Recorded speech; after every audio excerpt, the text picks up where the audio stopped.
တော်နှစ်2552ခုနှစ်သတိကျလဇန်6ရက်2008ခုနှစ်10လပိုင်း9ရက်နေ့ညကျေးဇူးတော်ရှင်ဧကမဟာပန္တိတမုဂ္ဂုတ်ဆရာတော်ဘုရားကြီးဤတရားဌာနမန္တလေးမြို့အောင်မြေသာစံမြို့နယ်24လမ်း82 83လမ်းကြားရွှေကြီးမြေမြတ်စွာဘုရားဝင်းအတွင်းရှိရွှေကြီးနာဓမ္မဗိမာန်တော်ကြီး၌မန္တလေးမြို့လေးပြင်းလေးရအတွင်းတရင်သုံးနေထိုင်တော်မူကြကုန်သောဘုရားမှုရှိသောသံဃာတော်အရှင်သူမြတ်အပေါင်းတို့အားဥထိပ်ပန်းစင်လျက်ရွှေကြီးမြေမြတ်စွာဘုရားဗုဒ္ဓဝေယဝဆအကျိုးတော်ဆောင်လူကြီးမင်းများအားအမှုထား၍တရားပွဲတော်ဖြစ်မြောက်ရေးအကျိုးတော်ဆောင်အဖွဲ့နှင့်တကွမန္တလေးမြို့နယ်သူနယ်သားအပေါင်းတို့မှစုပေါင်းဆင်ရင်ကျင်းပပြုလုပ်အပ်သောဘုဂဝိပဿနာ9ညတာအထူးအလုပ်ပေးတရားပွဲဒုတိယညဓမ္မဒါနကုသိုလ်ရှင်များဖြစ်ကြသောမန္တလေးမြို့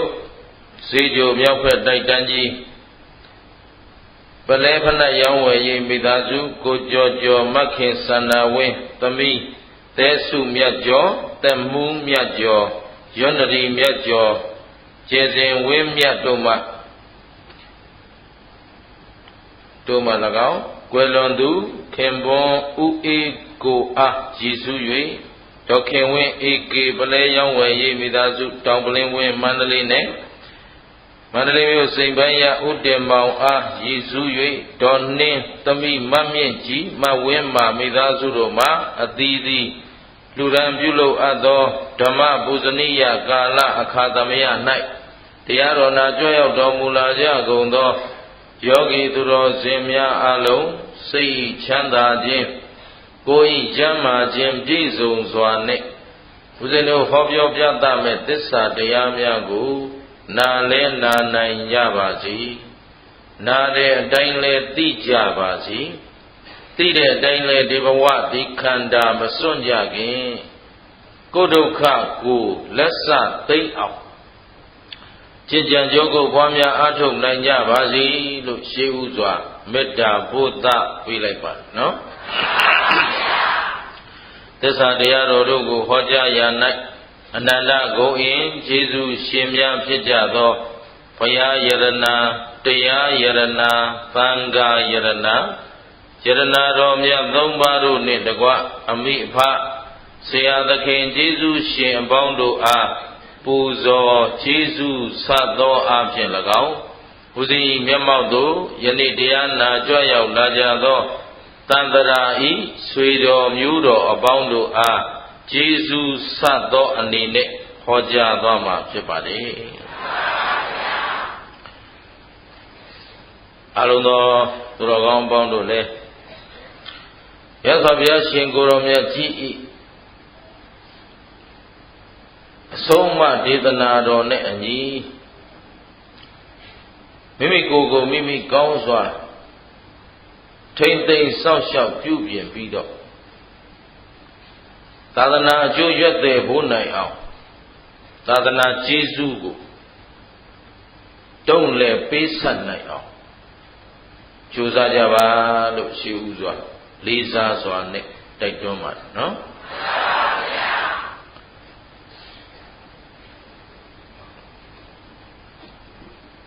ရသော်ဘုရားရှင်ကိုယ်တော်မြတ်ကြီးက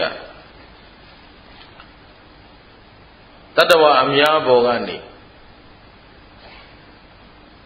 ငါပေါ်မှာသူတို့ဘယ်လိုပူဇော်ကြရင်ဘယ်လိုပသကြရင်ဘယ်လိုအရေးတယူလုပ်ကြရင်ကောင်းပါပဲဆိုတယ်သူတော်ကောင်းတို့စီကပူဇော်မှုပသမှုအရေးတယူလုပ်မှုဂုဏ်ပြုမှုတွေကိုလိုချင်လို့သူဘုရားလုပ်ခဲ့တာလားပွင့်တော်မူတိုင်းသောဘုရားရှင်တို့သည်တတ္တဝအများကိုဆင်းရဲဒုက္ခအတွင်းကကဲတင်ဆောင်ကျင်းနိုင်ခြင်းအကျိုးငါသာလျင်ဘုရားအဖြစ်ကိုအရယူကြ ဘယ်သူကတုံ့ပြန်သည်ဖြစ်စေမတုံ့ပြန်သည်ဖြစ်စေပူဇော်သည်ဖြစ်စေဘယ်သူမပူဇော်သည်ဖြစ်စေသူတို့ဒါကိုအရေးတယူလုပ်သလားဒါဖြင့်ပူဇော်ကြပါစို့ကျေးဇူးဆက်ကြပါစို့လို့ပြောနေတာဟာအဓိကဘယ်သူအတွက်ပြောနေတာပူဇော်တိုက်သူကိုပူဇော်နိုင်ခြင်းကမှတည်းသူတော်ကောင်းလူစွမ်းကောင်းတန်ဖိုးရှိတဲ့လူလို့ဒီလိုခေါ်ရတဗ္ဗဗပ္ပတအကရဏံကုသလတဥပတမ္ပတာသစိတ်တပရိယောဓပနံဧတံဗုဒ္ဓါနသာသနံဗုဒ္ဓါနတို့သစ္စာလေးရင်တရားမြတ်ကိုကိုယ်တော်တိုင်သိမြင်တော်မူသောဗုဒ္ဓမြတ်စွာဘုရားရှင်ကိုယ်တော်မြတ်ကြီးကဒီအဆုံးအမကလေးနဲ့သုသာသနာကိုတိဆောက်လာတယ်တတ္တဝါအများကိုကဲတင်တော်မူတယ်သာသနာရဲ့အစမှာဦးဇင်းတို့ဘုရားရှင်ကိုယ်တော်မြတ်ကြီးပွင့်ထွန်းပေါ်ပေါက်လာယဟန်သံဃာတွေစတဲ့မွေးထုတ်တဲ့အချိန်မှာဘုရားခြံမောက်ကိုရောက်လာကြသူတွေဘုရားကိုယ်တိုင်လိုက်လံချွေချွတ်သူအားလုံးဟာတတိဝရိယပညာထက်တန်သူတရားရင့်ကျက်သူတွေများတဲ့အတွက်သောသောပြောခဲ့တဲ့သဗ္ဗပပတ္တအကရဏံဆိုတာနဲ့ဒီအဆုံးအမလေးနဲ့တီးပြီးတော့ယဟန်ဖြစ်ကုန်ကြယဟန္တာကြီးတွေဖြစ်ကုန်ကြတန်တရာဩဃကကျွတ်တန်းဝင်ကုန်ကြဘုရားကတခွန်းဆုံးမရင်အဲ့ဒီတခွန်းကိုမြေဝယ်မကြနားထောင်သဗ္ဗပပတ္တအကရဏံပပတ္တမကောင်းမှုမှန်သမျှတို့ကိုအကရဏမင်းတို့မပြုနဲ့မကျင့်နဲ့မလုပ်ကြနဲ့ဘုရားကပြောလိုက်တာနဲ့အဲ့ဒီစကားကြားပြီးတာနဲ့ဟောအစင်တန်းနေတော့အစင်တန်းရှိသူတွေကြတော့ဒီစကားကြားလိုက်တာနဲ့မကောင်းမှုဆိုသေပသေမလုပ်တော့ရှင်းနော်မိမိကိုယ်တိုင်လည်းမကောင်းတဲ့အကျင့်ကိုမကျင့်သလိုမိမိရဲ့ဝမ်းထဲရင်ထဲနှလုံးသားထဲမှာလည်းမကောင်းသောတရားကိုကိန်းခံတော့မိမိပတ်ဝန်းကျင်မှာလည်းမကောင်းတဲ့လူနဲ့ပေါင်းသစ်ဆက်ဆံခြင်းသူတို့မလုပ်တော့မကောင်းတဲ့လူနဲ့လည်းမကောင်းဘူးမကောင်းတဲ့တရားနဲ့လည်းမပေါင်းတော့ဆိုတော့ဒီပုဂ္ဂိုလ်တွေဟာအဲ့ဒီချိန်မှာ10ဝါလောက်ထိဟာဝိနည်းပညာချက်ထုတ်เสียကိုမလုပ်ဘုရားပေါ်မှာယုံကြည်ခြင်းတရားပေါ်မှာယုံကြည်ခြင်းသံဃာပေါ်မှာယုံကြည်ခြင်းဟဲ့သိစင်ကြယ်နေတော့ဘာစီကံမှထုတ်ဆိုင်အောင်မလို့စီကံထုတ်ရတယ်ဆိုတာကအသုံးမကျလို့ထုတ်ရအရေးချင်းရှိသူတွေဆိုရင်ဘာလုပ်တဲ့နဲ့ဘာမလုပ်တဲ့ဘူးဘယ်လိုနေတဲ့နဲ့ဘယ်လိုမနေတဲ့ဘူးဘယ်လိုလုပ်ဘယ်လိုကြိုးစားတဲ့နဲ့ဘယ်လိုမကြိုးစားတဲ့ဘူးဆိုတာပိုင်းခြားသိနေတယ်ဝေဖန်တတ်နေတယ်ဒီစကားပြောအပ်တဲ့စကားလားမပြောအပ်တဲ့စကားလားဒီချိန်လုပ်ရမယ့်အလုပ်လားမလုပ်ရမယ့်အလုပ်လားပညာရှိသူတရားရှိသူတွေကသိနေတယ်အဲ့တော့ဘုရားရှင်ရဲ့အဆုံးအမရသူတွေဟာဘာကြောင့်များသူတို့ဒီစကားလေးလောက်ကြားတာနဲ့ကျွတ်တန်းဝင်ကုန်တဲ့အဆင့်ထိအောင်ဖြစ်ကုန်ရတာလေမေးသူတို့မှာတတိလည်းရှိတယ်ဝရိယလည်းရှိတယ်ပညာလည်းရှိတယ်ဘာတွေရှိလဲ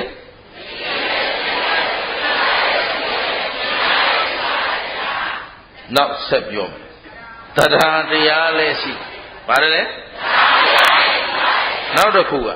တမာတိလည်းရှိစိတ်ဓာတ်ရင့်ကျက်ခိုင်မာမှုပါတယ်လေသဗ္ဗပပတ္တအကရဏံကုသလတဥပတမ္ပတာကုသလတကုသိုလ်ကောင်းမှုမှန်သမျှတို့ကိုဥပတမ္ပတာမင်းတို့ဖြစ်အောင်လုပ်ကြဥပတမ္ပတာဆိုတာဖြစ်အောင်လုပ်ပြောတာဆောင်းထားခိုင်းတာမဟုတ်ဘူးဟမ်ဆောင်းထားခိုင်းတာဆိုကိုလုပ်ပြီးသားလေးတို့ဗမာတွေဗုဒ္ဓဘာသာတွေရှေ့ကဘိုးဘွားတွေပြောတာကြားဘူးလို့မလေးတို့သိမယ်ဆိုသိပြောပါပြီတို့တသက်တစ်ခါအလူကြီးလည်းပေးခဲ့ပြီးပြီမဲတသက်လုံးမှာတစ်ခါအလူကြီးပေးတာကိုအဟုတ်လုံးရှင်းသလားသူ့လူကဘယ်လောက်မုံမြတ်လို့လဲဘယ်လောက်စင်ကြယ်လို့လဲဆိုတာလည်းဒါနဲ့ထည့်မတွက်ဘူးဟမ်ငါအလူကဝက်အချိန်ဘယ်လောက်ကုန်နေဟမ်ဟာဒါဖြင့်သူကဗန္ဒာတိပါဒအမှုကြီးလုပ်တာပဲအလူလုပ်တာမှမဟုတ်ပဲရှင်းလားအဲ့တော့ ဘုရားလက်ထက်ကပုဂ္ဂိုလ်တွေကအဲ့ဒီတရား၅ပါးပြည့်စုံရတဲ့အတွက်သူတို့မှာပူဇော်သင့်ပူဇော်တိုက်သောတရားများကိုပူဇော်နိုင်တဲ့စွမ်းရည်ရှိတယ်ဘုရားကိုလည်းမြင်ကြတယ်တရားကိုလည်းမြင်ကြတယ်သံဃာကိုလည်းမြင်ကြခုသူတော်ကောင်းတို့မှာလေတကယ်ကြည့်ဘုရားလက်ထက်ကပုဂ္ဂိုလ်တွေထက်လဲသူတော်ကောင်းတို့တရားနာခွင့်နေရတယ်ကျေးဇူးရှင်မဟုတ်ဆရာတော်ဘုရားကြီးလက်ထက်ကထက်လဲတရားနာခွင့်နေရတယ်ဆရာတော်ဘုရားကြီးလက်ထက်ကမန္တလေးမရပူရမိုးကုတ်ဒီ၃မြို့ပဲဟောတယ်အဲ့ဒီ၃မြို့မှာဟောတာလဲတတ်နိုင်သူတွေရောကော်တာဖမ်းကြတယ်ရောကော်တာကိုကျေပြတ်အောင်မလုပ်နိုင်တော့သူတို့မှတရားနာခွင့်အပတန်းမှနေဘုရားလက်ထဲဆိုတော့ဘုရားနဲ့တွေ့သူဘုရားကာဝကနဲ့တွေ့သူလောက်တာဘာဖြစ်လဲတရားနာရဒါလောက်ခြေပြတ်နာခွင့်မရဒါလောက်တရားဘုဒ္ဓများစွာလဲဝေဖန်ချိန်မရအခုတော်ကောင်းတို့မှာဓမ္မဂရိကအစုံဆုံးခိနဲ့လျော်ညီစွာဟာတိတ်ခွေကြည့်မလား VCD ကြည့်မလားတရားနာခြင်းအလွယ်တကူရနိုင်ဒါကိုကျေးဇူးရှင်မိုးကုတ်ဆရာတော်ဘုရားကြီးပြီးတော့ဆရာတော်ဥဒ္ဓမိတ်သရတို့လက်ထက်တောင်မှဆရာတော်ဘုရားကြွလာတယ်မိုးကုတ်ကြွလာတယ်ဆိုရင်ဟေးဦးဇင်းဖေဥဒ္ဒထွန်းခေါ်ပါတယ်ဥဒ္ဒထွန်းလောက်ပေါ့များခရကက်ဆက်ကလေးတော့ပို့ရတယ် JVC လေးအဲ့ဒါဘာလို့လဲဆရာတော်ဘုရားကြီးကိုကူးဖို့တော့ကူးတော့ဘာလို့လဲသွားကြည့်တယ်ဦးဇင်းကအတန်ဆူနေကူးမရလို့ကက်ဆက်ချင်းမျက်နှာချင်းအပ်ပြီးကူးတာကိုချက်တူချက်စနစ်တွေဘာတွေမသိသေးဘူးဒီတော့တရားတစ်ခွေရဖို့ဆိုရင်အတော်ကြိုးစားရတယ်ဆရာတော်ဘုရားကြီးအိပ်ရတယ်လို့မရှိဘူးနေ့ညနဲ့သူအချိန်ရတိုင်းအားတဲ့နေရာစိတ်ငြိမ်တဲ့နေရာလေးလာပြီးသူကူးနေရရှာဖြန့်ဝေပေးခြင်းလို့လက်ဆင့်ကမ်းပေးခြင်းလို့ဟောအခုခေတ်ကျတော့3မိနစ်ဆိုရင် CD တစ်ချက်5မိနစ်ဆို CD တစ်ချက်တိတ်လွယ်လေအဲ့တော့ဦးဇင်းတို့ကလွယ်လုံးနဲ့အလျောက်တန်ဖိုးမထားမှာဘူးအမှန်တန်စိုးရိမ်ရှင်းလားအဲ့တော့သာသနာနဲ့တွေ့ရခြင်းရဲ့တန်ဖိုးဘုရားရှင်ဤတန်ဖိုးတရားဤတန်ဖိုးသံဃာဤတန်ဖိုးကိုသူတော်ကောင်းတို့တွေသိရှိကြဖို့နဲ့ဖော်ဆောင်ကြဖို့အချိန်တန်ကိုယ်တိုင်လည်းသိရမယ်တန်ဖိုးကိုဖော်ဆောင်သူလည်းဖြစ်ရတယ်။နဲ့ကမနဲ့ကဦးဇင်းတို့တဲကိုလည်းကြောင်းထဲမှာပေါ့ကြောင်းသားလေးတွေပြေးလွှားဆော်ရင်းနဲ့ကလေးလေးတယောက်ကနောက်ကနေနေမဲငှက်ဆအလွန်ကျွံဆဲနေတယ်။နှစ်တန်းသုံးတန်းလောက်ရှိပါဦး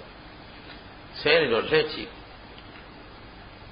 လိုက်တော့ဆဲတော့မယ်ဆိုတော့လာသားဟဲ့ကောင်လာသားဒီနားကိုလာသားဒီဘာလို့တော့ဆဲနေတာလဲအဲ့ဒီဘာသာညာသားပေါ့လေဆိုတော့ဟာဘုန်းကြီးတောင်မင်းဒီလိုပြောတော့မယ်လားထိုင်စမ်းကြော်သားကြော်ခိုင်းပြီးတော့ကဲကွာငါသားမင်းနည်းနည်းလေးစဉ်းစားသားကွာမင်းခုသူဆဲရတယ် तू ကအရေးကိုမလုပ်ငါသားမြတ်သလားရှုံးမလားမင်းဆဲလိုက်တာမင်းဘယ်သူခံရတယ်ထင်တယ်လေမော့ချီဖုံနဲ့ तू မသိရင်တပည့်တော်ခံရမှာပေါ့အေးကွာအဲ့ဒါပါပဲကွာမတရားသဖြင့်လိုက်တဲ့စီနင်ပြုသူဝိသမလောဘနဲ့စီးပွားရှာသူလတ်လာဘအထူးမြော်ဘိုးသူလောဘတရားကိုလွှမ်းမိုးခံရတဲ့လူဟာကဲသူတော်ကောင်းတို့သူတစ်ပါးကိုမတရားသဖြင့်ပစ္စည်းတွေအမြတ်ရှိစားပြီးရောင်းမယ်ခိုးရောင်းမယ်လိန်ရောင်းမယ်ဝယ်တဲ့လူခံရတာလားရောင်းတဲ့လူခံရတာမြင်အောင်ကြည့်ကြပါပူဇော်တဲ့လူကိုခင်ဗျားတို့ပူဇော်လိုက်တယ်ဟုတ်လားအခုခေတ်လို့ဆိုရင်ငွေကြေးသိန်းတောင်းတန်းနဲ့ပူဇော်တယ်ဝတ္ထုပစ္စည်းတွေနဲ့ပူဇော်တယ်ဘယ်သူရပူဇော်သူရလားရှင်းလားအားလုံးဒီအသည့်တရားတွေအမတန်အရေးတကြီးဖြန့်ဝေပြီးတော့ကိုယ်စီဆောင်ထားရမယ့်အချိန်ကိုရောက်နေပြီရှင်းလားအဲ့တော့အားလုံးကတရားကိုကိုယ်စီလေးအလေးအနက်ထားဆောင်ပြီးတော့ဘ ဤတန်ဖို့တရားဤတန်ဖို့သံဃာဤတန်ဖို့ကိုဖော်ဆောင်ကြဖို့အချိန်တန်ပြီတချို့ကပြောတယ်ဘုန်းကြီးတဲ့ဘုရားတည်အောင်မလားတဲ့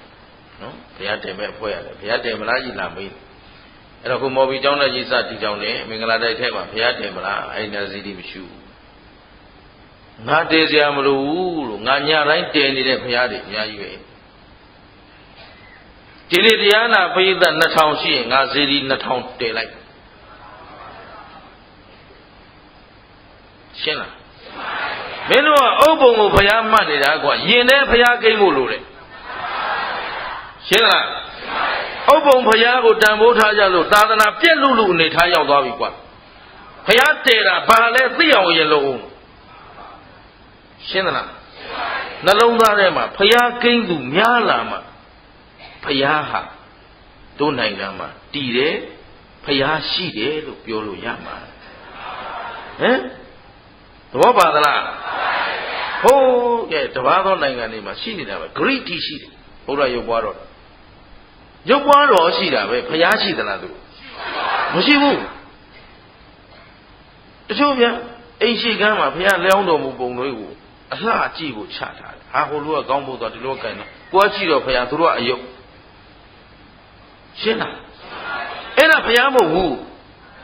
ဘယ်ဟာဘုရားလဲရှင်းတဲ့အဆုံးမကိန်းတာမှဘုရားအညာတိုင်းကတရားဟောနေတာဘုရားတည်နေတာကွာရည်တော်မူနိုင်တော့ရှင်းလားသဘောပေါက်သလားအဲ့ဒါဘုရားမဟုတ်ဘူးဘယ်ဟာဘုရားလဲရှင်းတဲ့အဆုံးမကိန်းတာမှဘုရားအညာတိုင်းကတရားဟောနေတာဘုရားတည်နေတာကွာရည်တော်မူနိုင်တော့ရှင်းလားသဘောပေါက်သလားဟေးဘုရားဘယ်လိုတည်ကြမှာလဲဒါလေးလည်းသိအောင်လုပ်ကြအောင်ရင်ထဲမှာဘုရားကိန်းနေဘုရားရဲ့အဆုံးအမတွေကိန်းနေမှဒါဘုရားတည်တယ်လို့ခေါ်အဲ့တော့ငါကွာညတိုင်းတရားဟောနေတာဒါဘုရားတည်ပေးနေတာကွာဟမ်တချို့လဲထီးတယ်လက်ထီးပြီးသွားကြတယ်တချို့လဲအောက်ခြေဖနက်ခုံလောက်လေးနဲ့တော့ကြပြီးပြက်မျက်တွေပါလိဖုံးသွားတာလည်းရှိဟမ်တချို့ကြတော့လည်းငပြောဘူးလောက်နဲ့ရက်နေတာရှိဒါပေမဲ့အသီးသီးရင်တဲကိုတော့ဘာတွေတဲနေဘုရားတွေကအုတ်ပြစ်တွေချပေးလိုက်တယ်ပြီးအောင်လုပ်တာတော့သူတို့တာဝန်ရှင်းလားတလေးစစားတန်ဖိုးထားပြီးတော့ဘုရားအဆုံးအမကိုမြေဝယ်မကြနားထောင်သူတွေဖြစ်အောင်ဟုတ်ပြီနော်ဘုရားရှင်ရဲ့သာသနာနဲ့တွေ့ချိုးနှက်အောင်တတိလည်းထားပါတတိဆိုတာမမေ့တာတတိဆိုတာဘာကိုမမေ့ရမှာတရားကိုကျင့်နေတဲ့တရားကိုမမေ့နဲ့ဟမ်ဗါလဲကိုမမေ့နဲ့ကိုပြောတဲ့စကားနဲ့တရားပါပါစီဟမ်ကိုကြံတဲ့အကြံထဲမှာတရားပါပါစီကိုလှုပ်တဲ့အလုပ်ထဲမှာတရားပါပါစီကာယကံဝစီကံမနောကံတိုင်းကိုမမေ့တဲ့သတိနဲ့ဟုတ်လားမတရားမှုမပါအောင်တရားမှုနဲ့ကျင့်ဆောင်နိုင်အောင်မမေ့နဲ့သတိနောက်ဝရိယလိုသလားမလိုဘူးလားဧကံကောင်းမှုဖြစ်ဖို့ဆိုတာလဲဝရိယစိုက်လို့မှကောင်းမှုဖြစ်တယ်မကောင်းမှုကိုပယ်နိုင်ဖို့ဆိုတာလဲဝရိယစိုက်မှာမိမိကိုယ်တိုင်လည်းမကောင်းမှုကိုမလုပ်သလိုမိမိပတ်ဝန်းကျင်မှာမကောင်းမှုလုပ်သူကိုလည်းလက်မခံဘူးရှင်းသလားဒါမို့ဒီနေ့ဟောမှာကတခိုးမလာရပါလားတခိုးလက်မခံပါလူလည်းလက်မခံဘူးခိုးကျင်လည်းစိတ်လည်းလက်မခံရှင်းလားအေးအဲ့ဒါကိုကိုယ်တိုင်ရအောင်ကျင့်လူသားတိုင်းခုသာသနာ့နွယ်ဝင်တိုင်းဟာမဖြစ်မနေကျင့်တဲ့ကျင့်ကြားနေရတာတွေတွေ့နေရတာတွေဘုရားရှင်ရဲ့တပည့်သားသယောက်နေနဲ့ကြည့်ရတာအမှန်တန်ယူချုံမရစရာဝမ်းနည်းစရာရှက်စရာကောင်းတယ်ဘာသာတရားအပေါ်မှာဆက်ဆံကြဖို့ယဟန်တန်ဃာအပေါ်မှာဆက်ဆံကြဖို့တရားအပေါ်မှာရှုမြင်ပုံတွေဟာ အမှန်တန်အောက်တန်းကြကုန်ကြပြီတရားကိုတရားလို့တောင်မမြင်နိုင်တဲ့ခက်ထဲရောက်လာပြီရှင်းလားအဲ့တော့ဘသူတွေမှာတာဝန်ရှိတယ်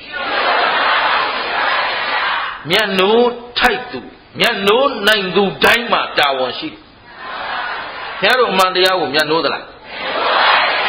မျက်နှိုးထိုက်အောင်ကြိုးစားပါမျက်နှိုးနိုင်သူဖြစ်အောင်ကြိုးစားသဗ္ဗဗပတအာကရဏံကုသလတဥပသမရသစိတ်တပရိယောတပနံဧတံဗုဒ္ဓနာသာသနံဧဟိဘိက္ခုဆိုတာနဲ့ရဟဖြစ်သွားပြီဘုရားလက်ထက်ကလေရဟဖြစ်သွားပြီအဲ့ဒီပုဂ္ဂိုလ်ကြီးတွေကလည်းဘုရားစကားကို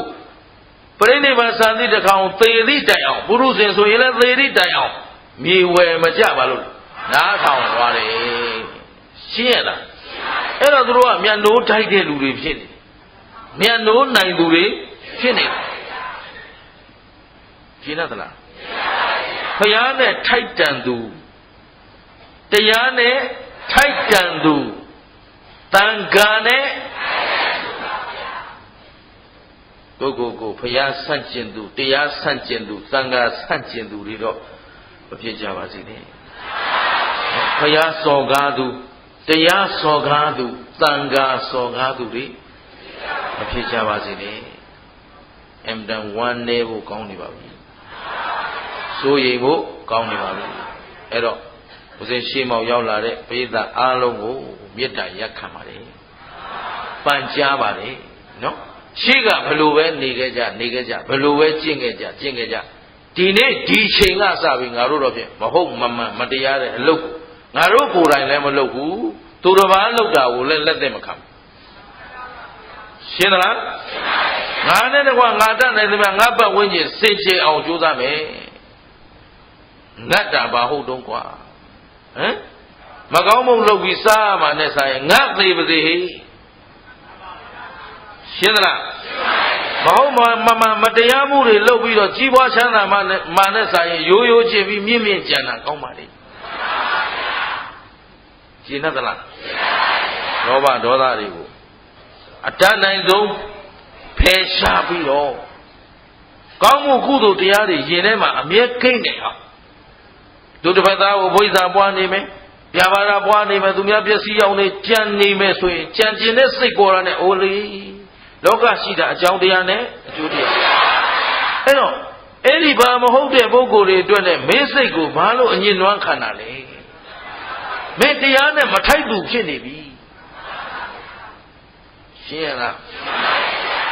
အရေးတကြီးကဲကြပါမိမိကိုယ်ကိုကယ်တင်လိုက်ခြင်းသည်သာသနာကိုလည်းကယ်တင်ပြီးသားလူမျိုးကိုလည်းကယ်တင်ပြီးသားဒါလေးသဘောပေါက်ကြတာမှာညှဉ်းနှွမ်းသောစိတ်တွေဖောက်ပြန်လွဲမှားတဲ့စိတ်တွေကိုယ်တဏ္ဍာမှာ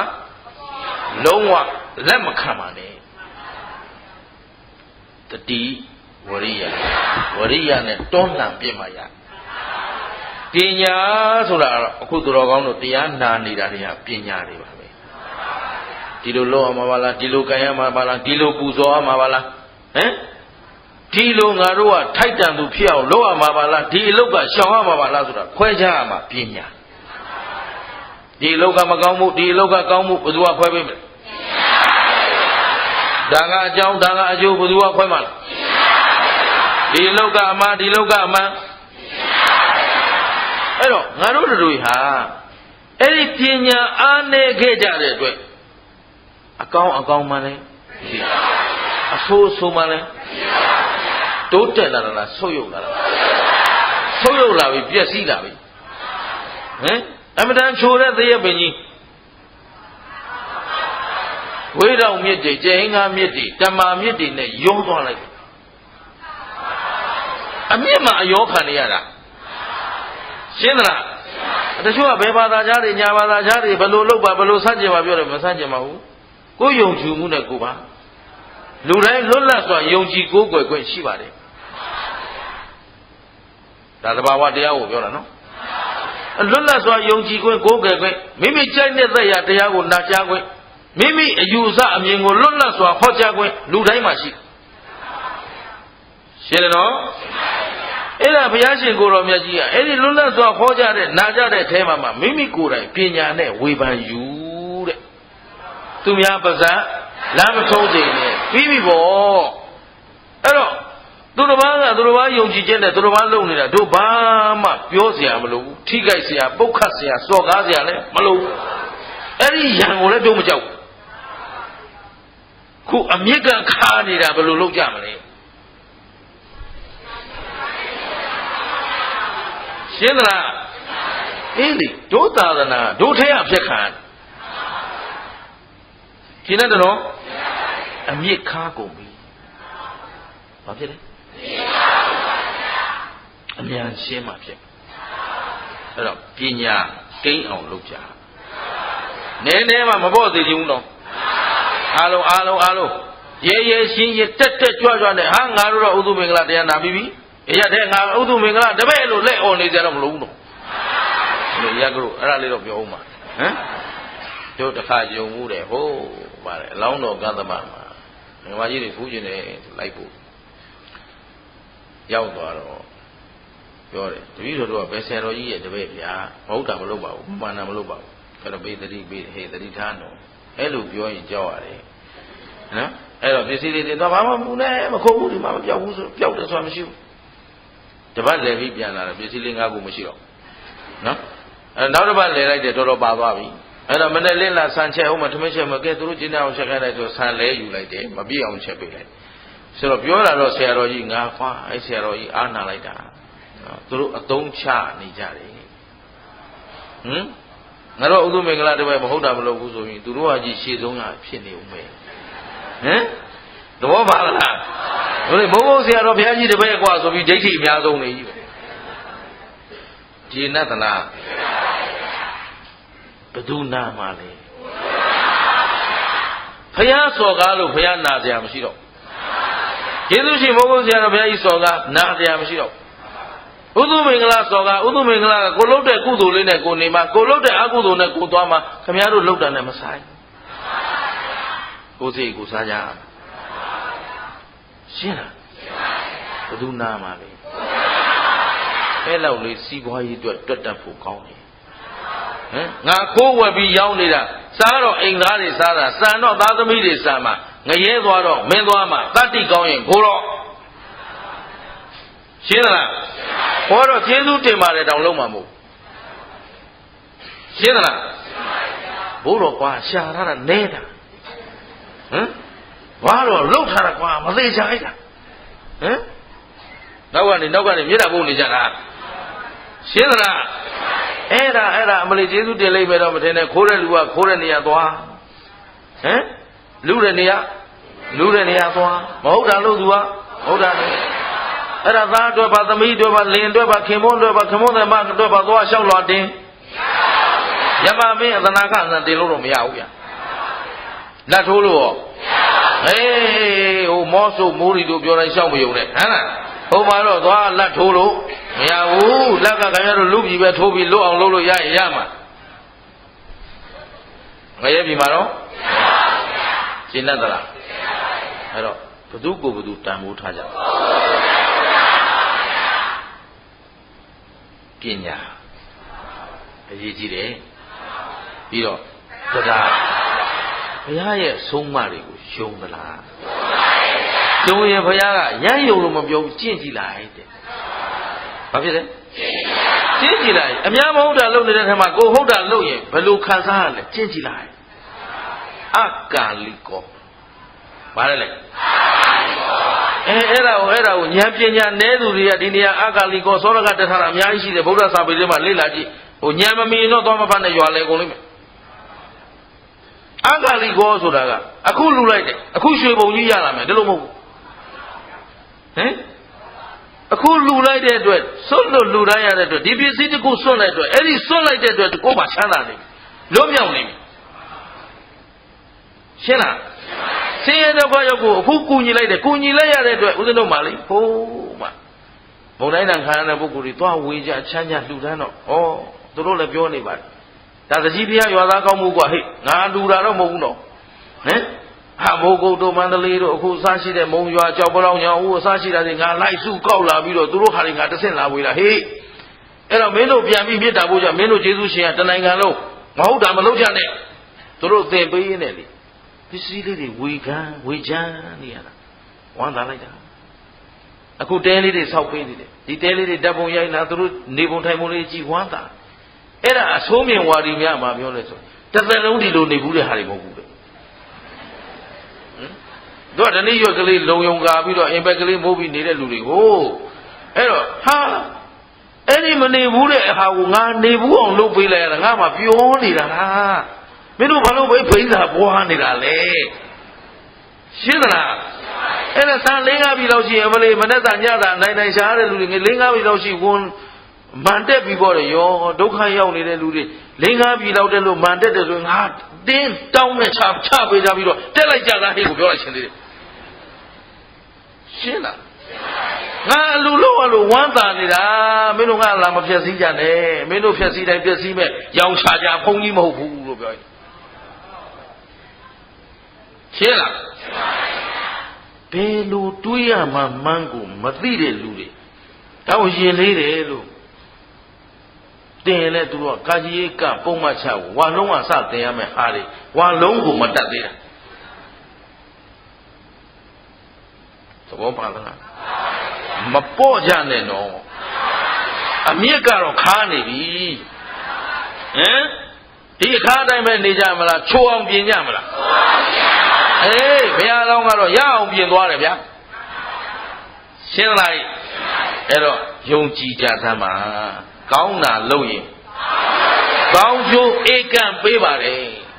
အကာလီကောပါဒီနေ့သူတစ်ပါးကိုနေပဲကဆဆဲဆိုနေတဲ့ပုဂ္ဂိုလ်ဆဲရင်ဆိုရင်လည်းကိုသူ့မှာဒေါသတန်ချက်တွေထီနေပြီဒေါသနဲ့ပြောနေကြတဲ့ဒီမှာကလိသားတွေပြည့်စည်နေတာ तू မသိဘူးရှင်းလားချက်ချင်းကြိုးပေးနေတာကွာနောက်ဘဝမဆိုင်ဘူးဒီနေ့သူတစ်ပါးပစ္စည်းကိုမတရားရယူလို့မှုနဲ့ခိုးနေကြတယ်ဝက်နေကြတဲ့လူတွေခိုးရင်ဝက်ရင်နဲ့သူတို့မှာဓာတ်ခံနေပျက်စီးကုန်ပြီအကျင့်နေပျက်စီးကုန်ပြီသူ့ရဲ့ကိုယ်ပိုင်ဥစ္စာတွေဆုံးရှုံးကုန်ပြီဒါသူတို့မသိဘူးငွေရတာမြတ်တယ်ထင်နေတာငွေဘာလို့ဖို့လို့ရှင်းသလားလောကမှာငွေနဲ့ကိုချင်းတရားဘယ်ဟာတန်ဖို့ရှိလဲ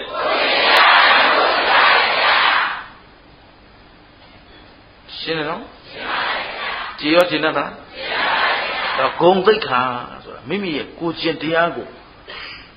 ဂုံယူတတ်တဲ့အခါကျမှအခုတိုးတက်နေတဲ့နိုင်ငံကြီးတွေရှေ့တန်းရောက်နေတဲ့နိုင်ငံတိုင်းကိုလေ့လာကြိုက်လေ့လာကြည့်လိုက်အဲ့ဒီလူမျိုးတွေမှာသူတို့လူမျိုးအလိုက်ကိုချင်းတရားကိုဂုံယူတတ်တဲ့စိတ်ရှိတဲ့နိုင်ငံနဲ့လူမျိုးဟာတိုးတက်ဘယ်လိုသေးသေးငါတေမှာပြီးရောဆိုတဲ့နိုင်ငံတွေအောက်ဆုံးမှာရောက်နေတာ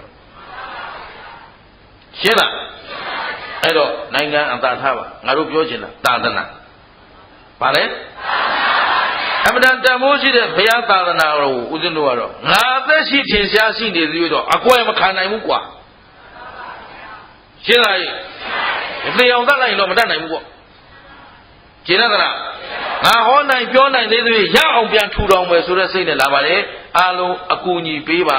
လို့ဘယ်သူကိုမှဒုမထောက်ဘူးတဲ့သူ့မေကလာအားလုံးကိုမေတ္တာရက်ခံပါတယ်ဗျာရှင်းလားဝိုင်းပြီးကြိုးစားပေးပါတယောက်ထဲတော့ကြိုးလည်းမတတ်နိုင်ဘူးဟမ်လူလောကရဲ့ယက်တင်မှုကတော့တယောက်ထဲလားမေးတော့ကိုတယောက်ထဲပါဘယ်သူမှကြည့်မဆိုင်အခုသာသနာအတွက်မို့လို့ခင်ဗျားတို့ကိုဒူးထောက်နေရှင်းလားအဲ့တော့သဒ္ဒါတမာရီနောက်ဆုံးပြောရတာတမာရီဆိုတာတည်ကြည်ခြင်းကြောင်းမှရှင်ဘယ်လိုအကြောင်းကြောင့်မှရိမ့်ရိုင်ပြည့်စည်ခြင်းမရှိတာတမာရီရှင်းလားဘယ်သူကဘာနဲ့ဆွဲလို့မှမပြတ်ဘူးကွာရှင်းလားအဲ့ဒါဖြောင်းပြောင်းရှောင်းနိုင်တာငါတို့ဥတီထားတဲ့ပန်းနိုင်ကိုရောက်အောင်တဲ့တဲ့ရှောင်းနိုင်တာတမာရီဘယ်သူရိုက်ချိုးလို့မှမချိုးစေရဘူးဘယ်သူဖြက်စီးလို့မှမပြက်စီးစေရဘူးအသိဉာဏ်ရှိသူတွေရှိပါရဲ့နဲ့သာသနာမပြက်စေရဒီလားသလား ရင်ထဲမှာဖရာတွေရအောင်တည်ကြအဲ့တော့တရားဘယ်နှပါးဆောင်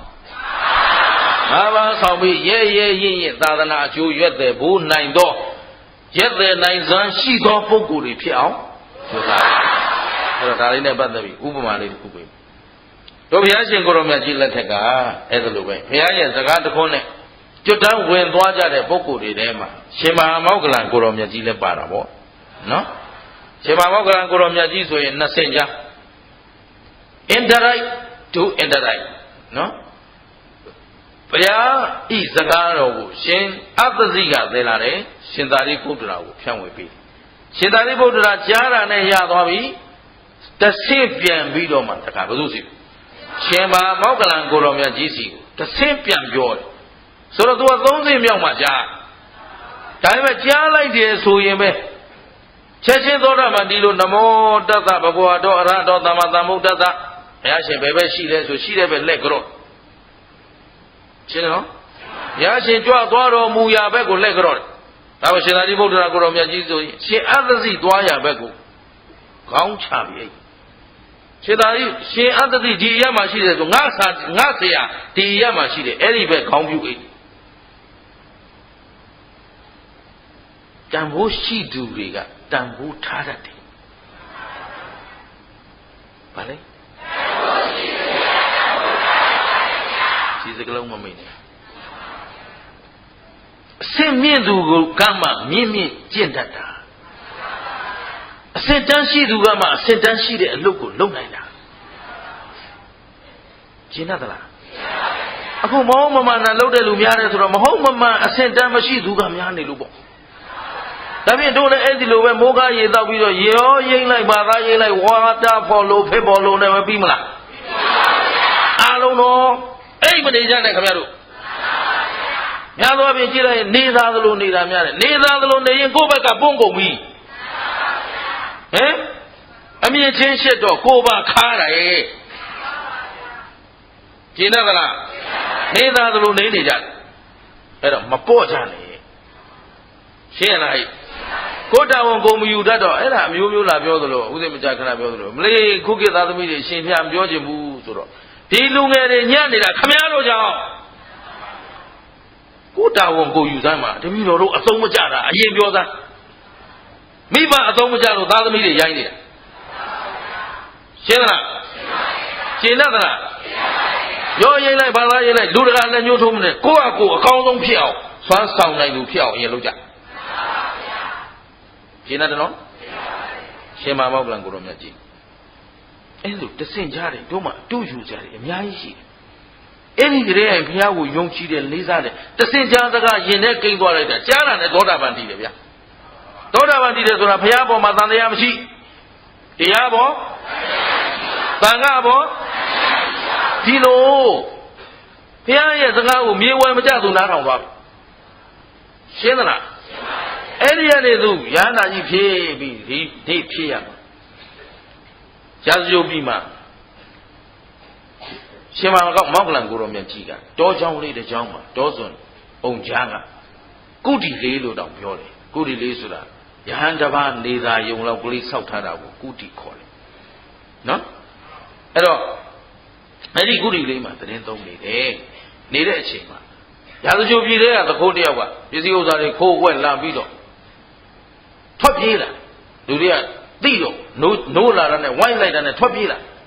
ပြေးလို့လွှမ်းရင်းနဲ့ဘယ်ရောက်လာလဲဆိုရှင်မမောက္ကလံကြီးနေတဲ့ကျောင်းသားရောက်လာတော့ဝေလီဖြစ်နေတော့အသာလေးပဲဟာဒီနေရာမှာဒီဘုန်းကြီးကျောင်းကပုံနေရင်တော့โอเคလွတ်မှာပဲဆိုပြီးတော့အသာလေးတိတ်ကလေးမသိအောင်ဝင်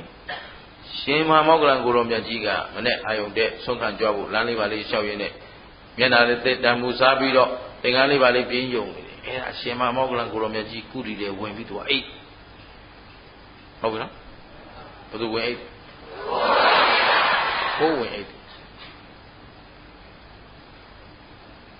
ပုံမှန်ဆိုရင်တော့ရှင်မမောက္ကလံကိုရောမြတ်ကြီးကတကားရက်ချပြီးရင်သူဆုံးခံသွားတော့မှာဟုတ်ပြီနော်ဒါပေမဲ့သူ့မှာတတိရှိသည့်အားလျော်စွာလူတယောက်ဒီနာချင်းကပ်လာပြီသိဘာရှိလို့သိ နောက်တစ်ချက်ဝရိယရှိတော့ပုံမှန်ဆိုရင်တော့ကဲသူကသူကငါသွားစရာရှိတာသွားမှာပဲဆိုရင်အဲဒီတကိုးရောက်မှာ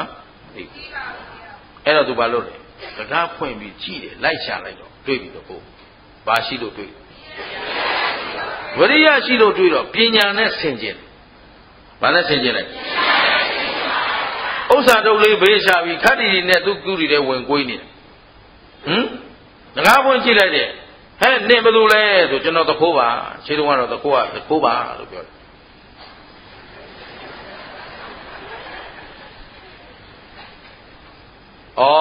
သူတစ်ပါးဥစ္စာခိုးလာပြီးငါကြောင်းနဲ့လာအိတ်နေရသလားပညာရှိတဲ့လူဆိုတော့ဒီတခိုးဆိုတာလူကောင်းလားလူဆိုးလား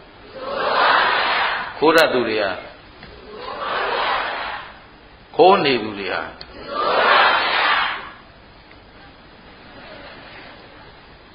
ခိုးတတ်သူနဲ့မပေါင်းနဲ့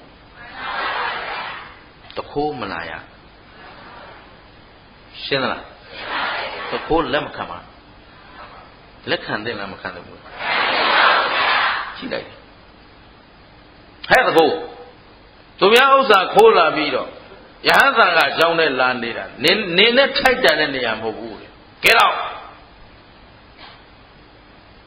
ကဲတော့ဆိုပါသွားဒီနေရာနင်းနေရာမဟုတ်ဘူးထွက်ဟုတ်ပြီနော်ရှင်မမောက်ကလန်กว่าဒီလိုသူကတော့ရှင်မမောက်ကလန်ဘက်တော်သားဆိုတာတောင်းပြောတယ်ထွက်တခိုးတွေရှင်းလားတို့တော့ငြိမ်ကြည့်နေမှာမဟုတ်ဘူးအဲ့ချင်းအိပ်ပါစီတွေတော့လုံနေမှာမဟုတ်ဘူးထွက်ရှင်းနော်အဲ့တော့ပညာရှိတယ်ထားတယ်မလားမထားတယ်ဘူးလားမထားတယ်ဘူးတခိုးကဒီနေရာမှာရှင်မမောက်ကလန်ကိုရုံမြတ်ကြီးသာရှေ့ရနေတန်ကောက်ကလေးချပြီးထွက်သွားရင်သူကလွတ်ပြီအဲ့တော့သွားလို့ချင်းမောင်းထုတ်လိုက်အဲ့တော့လက်ခံသင့်တဲ့တရားနဲ့လက်မခံသင့်တဲ့တရားလက်ခံသင့်တဲ့ပုဂ္ဂိုလ်နဲ့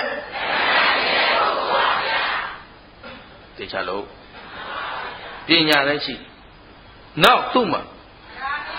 တရားလည်းရှိတယ်ဘုရားရှင်ကိုရောမကြီးကပြောထားတယ်ဗါလဲလေ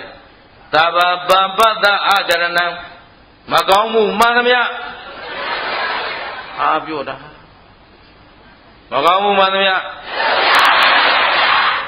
ဘာလို့ပြောသွားတာလဲသူမင်္ဂလာပြောရင်မကြိုက်ဘူးဟမ်တွေးဝေမနေတဲ့မကောင်းမှုမှန်သမျှကောင်းမှုမှန်သမျှလှုပ်ဖြစ်အောင်လှုပ်စိတ်ကိုဖြူအောင်ထားအဲ့တော့ဒီနေရာဟာသူတော်ကောင်းတို့ရဲ့နေရာမင်းနဲ့မထိုက်တန်ဘူးသွားသူမောင်းထုတ်လိုက်လို့အဖမ်းခံရတာမခံရတာအဲ့ဒါသူ့ကိစ္စငါနဲ့မဆိုင်ဘသူပေါ်ယုံကြည်ခြင်းတယ်တရားပေါ်ယုံကြည်ခြင်းတရားပေါ်ယုံကြည်ခြင်းယုံကြည်မှုခိုင်မာနေပဲသွားမောင်းထုတ်လိုက်သူ့အလုပ်ကိုတွန့်ဆုတ်ခြင်းသမာဓိဒီတရား၅ပါးလက်ကင်ထားပြီးတော့သခိုးသွားတော့မောင်းထုတ်လိုက်အဲ့တော့ဘေးရရဟန်းဓမ္မပြောတယ်ရှင်ဗျာဘာဖြစ်လဲသခိုးသူကသူနေပါစီပြီးခဏနေဟိုကလာဖမ်းမိသွားမယ်ဥစ္စာကိုအခုရှင်ဗျာမောင်းထုတ်လိုက်တော့ဟိုမှာမိတော့မှမဟုတ်ဘူးမိတာမမိတာငါနဲ့မဆိုင်မိရမမိတာငါနဲ့မဆိုင်ဘူးတဲ့မင်းသိတာဒီလောက်ပဲသိတာဒီထဲမိရင်ငါဘာပြဿနာတက်မှာပေါ့တို့တော့ပြဿနာတက်မှာသိုးလို့မောင်းလိုက်လားမဟုတ်ဘူးဒီနေရာဟာသူတော်ကောင်းတို့ရဲ့နေရာမင်းနဲ့မတန်ရှင်းလားသဘောပေါက်သလားမှုသားပြောသူတွေမောင်းထုတ်လိုက်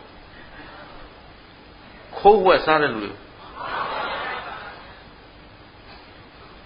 တယောက်မှအိမ်မပြန်ရပဲဖြစ်နေဦးမယ်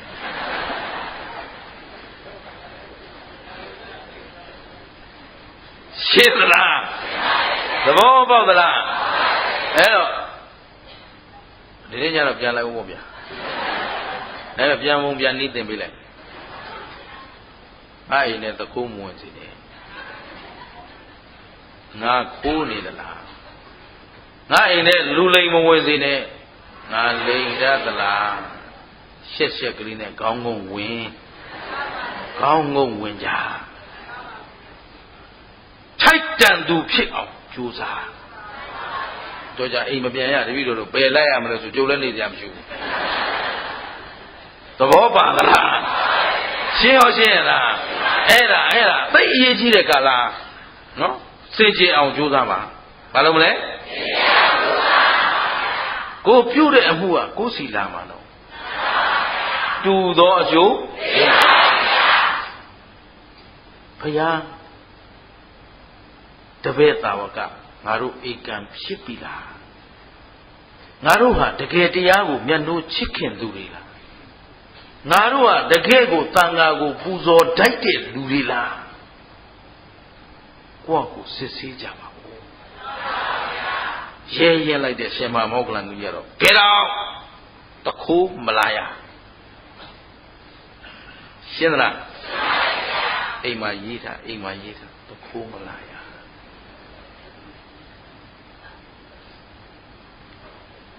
တပိဋက85ကျသားလုံးသူတွေမလာကြပါနဲ့တက္ကလန်လေးပလင်ခွဲလုံးသူတွေမလာကြပါနဲ့ဟမ်လိမ့်လေနေတဲ့ပွဲစားများမဝင်ခဲ့ပါနဲ့ရှင်းလားသဘောပေါက်သလားရည်စရာပြောနေတာလားဟုတ်ပါဘူးမလေးထောင်တန်းတဲ့စကားရည်ရင်ပေါ့တယ်မလုံးလိုက်ကြပါနဲ့ရည်စရာမဟုတ်ပါဘူးတကယ်လုံးရမှာပါတကယ်ဖြစ်ချင်းအဟုတ်ဖြစ်ရမယ်ယုံသလားအဲ့ဒါဓမ္မသံပကဓမ္မကိုတကယ်သရာနဲ့ယုံပါတယ်ဆိုဖြောင်းပြောင်းလုပ်လိုက်ကြသမှာဆိုပြီးတော့ရှင်မောက္ကလန်ကိုတော်မြတ်ကြီးကဘုရားဟောတဲ့အတိုင်းကြင့်ကြံပြီးတော့ကဲတော့မောင်းထုတ်လိုက်သွားပြီတခုထွက်သွားပြီမကြပါဘူးဗျနောက်ကနေလိုက်တဲ့ရွာသားတွေလိုက်လာတခါနဲ့လိုက်ကြည့်တော့ကျောင်းဝင်းထဲမှာခြေရတော့တွေ့တယ်တခုကထွက်တော့ခြေရဖြတ်ထွက်သွားဆိုတော့ကြည့်လိုက်တော့ဟာခြေရဒီထဲမှာလိုက်ကြည့်လိုက်တယ်ရှင်မောက္ကလန်ကုရီတွေဝင်သွားအိတ်နေတာလည်းတွေ့အိတ်တဲ့အရာတွေ့ရှင်းတော့ပြီးတော့မှဟာဒီတကူပဲရောက်သွားတယ်လို့ဆိုထွက်ပြေးသွားပြီအရှင်မောက္ကလန်ကိုတော်မြတ်ကြီးမေးတယ်ရှင်မြတ်တကူလာအိတ်လာတယ်ရောက်သွားပြေးပြီရှင်းတော့အေးတလုံးမမဟုတ်ဘူးဆိုရင်တော့ဒီထဲအိတ်နေရင်တော့ဒုက္ခတော့ရောက်တော့မှာရှင်းသလားအဲ့ဒီမှာရွာသားတွေကတကယ်သာမိခဲ့ဒီနားတွေဒီကောင်နှုတ်ဆင်းပြေးမယ်ဗာပြည့်တယ်ကြာပြည့်တယ်ပတ်ဝန်းကျင်လိုက်ကြည့်တယ်မမိနိုင်တော့ဘူးထင်ပြီးတော့ပြန်သွားကြတော့မှဘေးရယဟန်ကအိုးအရှင်မြတ်ဘုရားတဲ့အရှင်ဘုရားဘုရားလောက်တာတပည့်တော်သဘောမပေါက်လို့ပြောမိတာခွင့်လွတ်တော်မူပါဒီလိုဆိုတော့လေအဟုတ်သားပဲဘုရားကိုယ်ပေါ်လဲအာနေကြဆိုတော့ရှင်မောက္ကလန်ကိုတော်မြတ်ကြီးကငါပေါ်ကြတာဘာမှမဖြစ်ဘူးကွာသာသနာတော်ထင်သေးမယ်ရှင်းလားငါဘုရားတရားတော်မှာဟောဒီတတိဝရိယပညာတတ္တသမာဓိဆိုတဲ့အာငါးပါးနဲ့ငါနင်ထုတ်လိုက်တာရှင်းနာကြလားအဲ့ဒီယုံကြည်ချက်တွေကြောင့်ငါအလုပ်လုပ်တာဟေးဆိုပြီးတော့အဲ့ဒီကနေတစ်ဆင့်တူတူပြောရင်ရှင်မောက္ကလန်ကိုတော်မြတ်ကြီးညနေဆောင်ရောက်တော့ဘုရားရှင်ကိုတော်မြတ်ကြီးကိုရာဇယုပြည်ဝိလူမွန်ကျောင်းထဲမှာဒီတရားကိုရှောက်ရှင်ဘုရားမနေ့ကလိုပဲတပြီးတော့ဆုံးကန်တော့ကန်ဒီမနေ့အာယုံကျင့်မလင်းတလင်းမှာတခိုးတယောက်ရောက်လာပါတယ်တပြီးတော့ကုရီတွေဝင်အဲ့တပြီးတော့နေထုတ်လိုက်အဲ့တော့ဘုရားယဟန်ဒီလိုပြောတယ်တပြီးတော့ဒီလိုပြန်ပြောတယ်နောက်ကလူတွေလာတဲ့ဒီလိုခုနပြောတဲ့အတိုင်းဟုတ်ပြီနော်မောစားတဲ့ကတော့ရှေးကြီးပါတာအခုခင်ဗျားတို့တိုးလုံးမှာဒီမှာအခြေရပြည့်တော့မှာနော်အဲ့တော့ဒီလိုလျှောက်တော့အေးကွာတဲ့မောက္ကလန်ချက်သားမောက္ကလန်ပေါ့ဒါဘုရားခေါ်တဲ့ခေါ်ဖို့သူမင်္ဂလာခေါ်တာမဟုတ်ဘူးဟမ်ဘယ်သူကခေါ်လဲဘုရားခေါ်တာအာမလိသူမင်္ဂလာမောက္ကလန်တွေဘာတွေလုပ်နေတယ်ဆိုပြီးလာပြီးစောရကတက်ချင်တက်နေဦးမှာမဟုတ်ဘူးဘုရားပြောတာကိုတို့ကတစ်စိမ့်ပြန်ပြောတာ indirect speech ရှင်းနော်จิตမောက္ကလန်တဲ့ဒီလိုပဲပညာရှိသူတရားကိုမျက်နှိုးသူတရားကိုတန်ဖိုးထားသူတန်ဖိုးထားတတ်သူမျက်နှိုးတတ်သူများဟာဘယ်သောအခါမှအဲ့ဒီမကောင်းသူကိုလက်မခံတစ်ချိန်ကလေပညာရှိတွေကဒီလိုပဲနေခဲ့ဘူးတာပဲကွာဆိုတော့ဘေးကတောင်းမှပြီပေါ့ဗျာအရှင်ဗျာအခုရှင်မောက္ကလန်ကြီးလက်မခံတော့သိပြီဗျာတစ်ချိန်ကဘယ်သူတွေဘာဖြစ်တာလို့လုပ်ပါဦးဆိုတော့အေးကွာတခုသောကာလတုန်းကဗာရာဏသီပြည်မှာဗေမနာမင်းကြီးအုပ်ချုပ်နေတော့ဟုတ်ပြီနော်ဒါတော့ဒီလိုလုပ်ရမှာပဲအဲ့တော့ဘုရားအလောင်းတော်ကတောထဲမှာတမာပင်စောင့်နှပ်ဖြစ်ဘာဖြစ်နေလဲအဲ့တော့တမာပင်စောင့်ရုပ်ကစိုးပေါ့ဗျာနော်အဲ့တော့ဘေးမှာကတဖန်းပင်ကြီးတစ်ပင်ရှိတယ်ဘေးမှာပါရှိတယ် အဲ့တော့သူတို့အိမ်နီးနားချင်းပေါ့ဓမ္မပင်စောင်းနတ်ကဓမ္မပင်ဟာသူ့အတွက်ဗိမာန်ခင်ဗျားတို့ကမြင်တော့ဓမ္မပင်သူ့အနေနဲ့ကဗိမာန်ဗရင်းပေါက်တွေပါရင်ရေချိုးကန်းနဲ့အိမ်သားနဲ့ကုတီနဲ့ဒီလိုနေတာဟုတ်ပြီနော်ကျုပ်တို့ချင်းမြင်တော့ပါလို့ဓမ္မပင်ဒီဘက်ကသဖန်းပင်ကြီးကလည်းဒီတိုင်းပဲတော်တော်သူတို့ကပါဖြစ်တော့အိမ်နီးနားချင်းအဲ့တော့သဖန်းပင်စောင်းနတ်နဲ့သူတို့ဘော်တာတွေပေါ့အဲ့ဒီမှာဒီလိုပဲဗာရဏသီပြည်တဲကတခိုးတယောက်ကခိုးဝက်ပြီးတော့ဒီလိုပဲလူတွေမသိလို့နိုးလာတော့လိုက်တာနဲ့ဥစ္စာတို့ယူပြီးပြေးလာပြေးတော့ဘယ်ရောက်လာလဲဆိုတော့တဲ့လူကြီးမျက်ခြေပြတ်အောင်ပြေးရင်းနဲ့ဓမ္မပင်အောက်ရောက်ဘယ်ရောက်လာဘုရားအလောင်းနေတဲ့ဓမ္မပင်စောင့်တယ်လို့ပြောလို့မရဘူးနေတဲ့ဒါပေါ့ဦးဇင်းတစ်ပင်တွေပါလေခိုးတော့မယ်ဆိုတပည့်တွေတခါလည်းပြောထားခုเจ้าဆောက်တော့မယ်ဆိုတော့အေးဒီပင်ကြီးမလွတ်ဘူးအေးကွာငါအပင်ကိုတော့လုံးဝမခုတ်ချင်ဘူးအဲ့တော့မဖြစ်လို့ခိုးရတော့မယ်ဆိုမင်းတို့တောင်းပါမှာဒီဗိမာန်ကိုကျောင်းအတွက်မြေနေရာလိုနေတဲ့အတွက်လူတော်မူပါသင့်အတွက်ဗိမာန်အစားပေးပါမယ်ဆိုတစ်ပင်ဗိမာန်ပြန်ဆိုင်ပေးသူ့အတွက်စိုက်ပေးပြီး3ရက်နေမှမင်းတို့ခုတ်သူရွှေ့ရပြောင်းအောင်မယ်တို့ဖန်နီချာတွေမပိုင်ပဲလို့TV တွေပါတွေအောက်ဆက်တွေပါ MRTV 4တွေပါတွေနော်ဒါဖြုတ်ဖြတ်တက်အောင်မှာဆိုသူ3ရက်လောက်ချိန်ပေးလိုက်ရှင်းလားအဲ့ဒါပေါ့မလုပ်နဲ့အဲ့တော့ဘာတစ်ခုမှမထီမဲ့မြေမလုပ်နဲ့အဲ့တော့လောက်လာအပင်တပင်ခုံမဲ့ကြံနိုင်မင်းတို့ဒီလိုတောင်းပန်ပြီးလုပ်ပါအကြောင်းထဲမှာထားပြစ်ခဲ့တယ်ဟိုမော်ပြီးမှအဲ့တော့သူတော်ကောင်းတို့အားလုံးပညာရှိသူတော်ကောင်းများဟာတစ်ဖက်သားအပေါ်မှာဘယ်သောအခါမှမထီမဲ့မြေမပြုတ်အပ်ရှင်းသလားအဲ့တော့မှဒီမှာတကယ်ချင်း2ယောက်နေတဲ့နေရာမှာတခိုးကရောက်လာတယ်ဓမ္မပင်အောက်ဥစ္စာတို့လေးကောင်းခုပြီးโอเคဒီလောက်ဆိုတော့လွတ်ပြီဟောကမလိုက်နိုင်တော့ဘူးဓမ္မပင်အောက်ကောင်းခုပြီးအေးလိုက်တော့ဗိမာန်ရှင်ကဘုရားအလောင်းကဟောငါနဲ့စိတ်ညစ်လိုက်တာဒီလိုသူယုံမာတွေနဲ့မတွေ့ချင်ပါဘူးဆိုမှသူယုံမာတွေနဲ့ကြီးတွေ့နေရ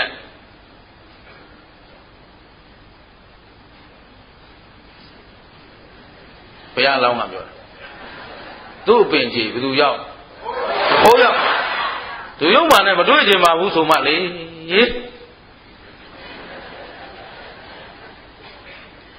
ရှင်းသလားငါနဲ့ကန်ဆိုးလိုက်တာတဲ့ဘုရားအလောင်းကအေးလေအကြောင်းမှမကောင်းဘူးအကြောင်းမကောင်းတော့ဘာဖြစ်လဲအကျိုးမကောင်းဘူးအဲ့တော့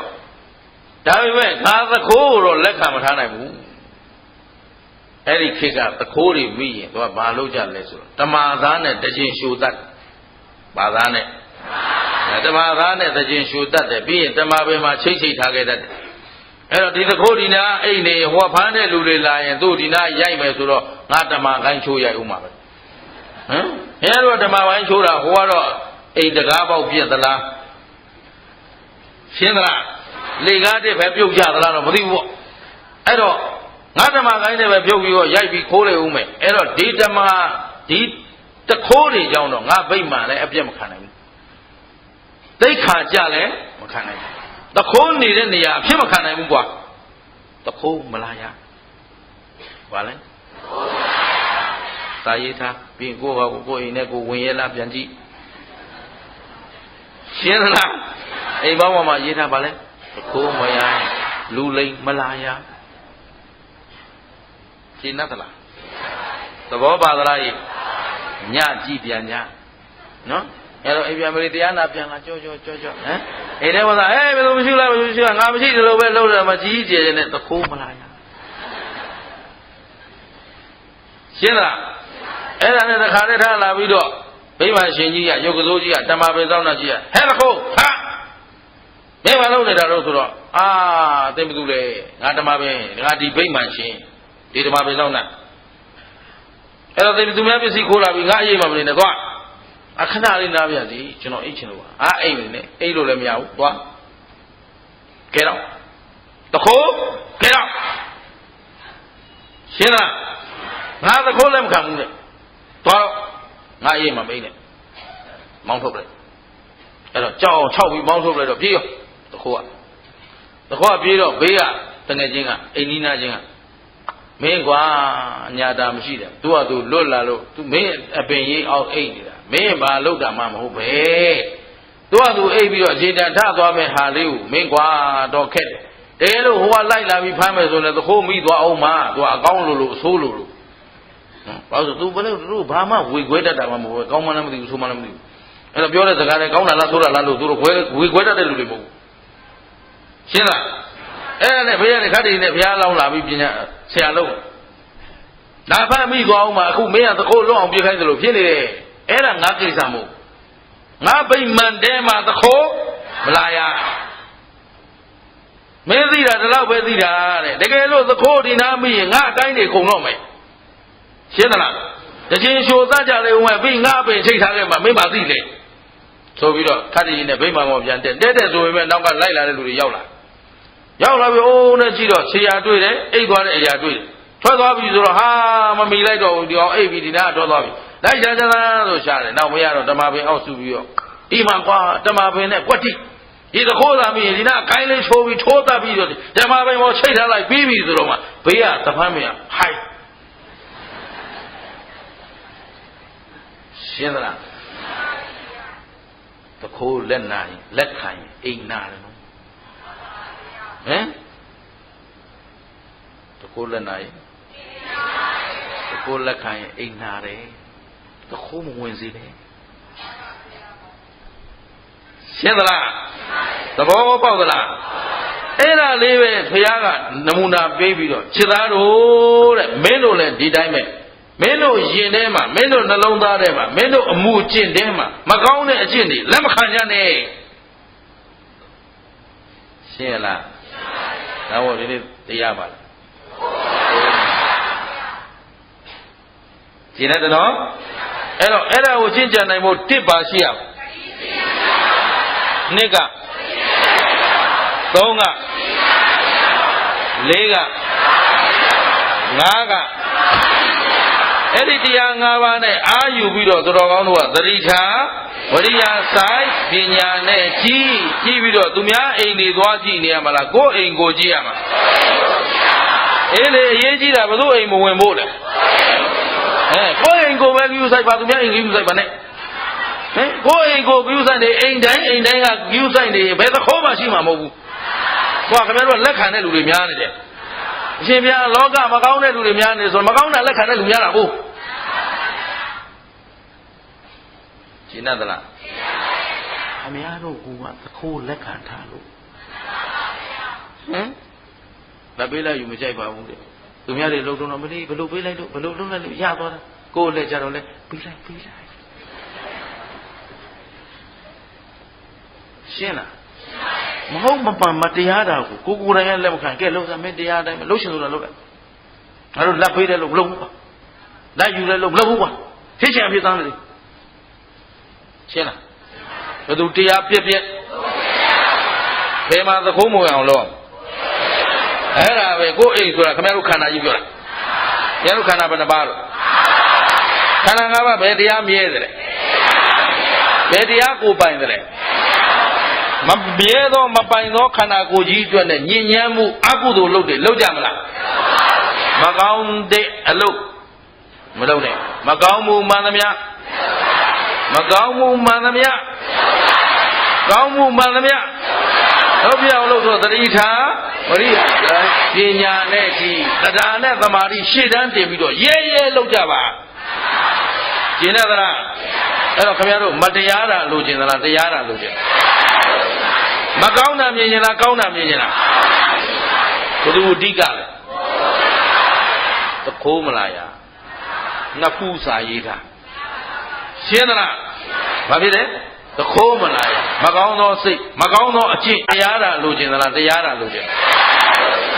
မကောင်းတာမြင်ရင်လားကောင်းတာမြင်ရင်လားဘယ်သူအဓိကလဲသခိုးမလားယာနှစ်ခုစာရေးတာရှင်းသလားဘာဖြစ်လဲသခိုးမလားမကောင်းသောစိတ်မကောင်းသောအကျင့်မကောင်းသောဝစီကံတွေမဖြစ်စေရသတိထားဝိရိယဆိုင်ပညာနဲ့ကြည့်ခန္ဓာဘယ်နှပါဘယ်ချိန်ကြည့်ဖြစ်ပြီးရင်ကြည့်တာရုပ်လည်းဖြစ်ပြီးရင် နာလည်းဖြစ်ပြီးရင်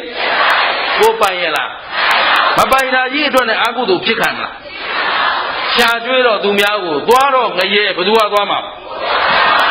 ကဲသွားရဲသလားမသွားရဲရင်တော့လှုပ်လေတခိုးလက်ခံတဲ့လူပဲသွားမှာရှင်းသလားကဲလက်ခံကြအောင်မလားကိုယ်ခန္ဓာကိုယ်ပိုင်ရလားခန္ဓာရှိရှိဖြစ်ပြီးတော့ဘာသစ္စာသိတဲ့ဉာဏ်ကသေတာကနောက်ခန္ဓာမလာတာကသစ္စာဘယ်နှချက်ကဒီကဲတော့သစ္စာလေးချက်တစ်ပြိုင်တည်းကိုက်မှဒါလေးတန်တရားဝတ်တွင်းကလွတ်ကင်းကြမှာမို့လို့ဒီနေ့ကစပြီးသခိုးအဝေမခံကြနဲ့လို့တိုက်တွန်းရင်းနဲ့နာကြအောင်စို့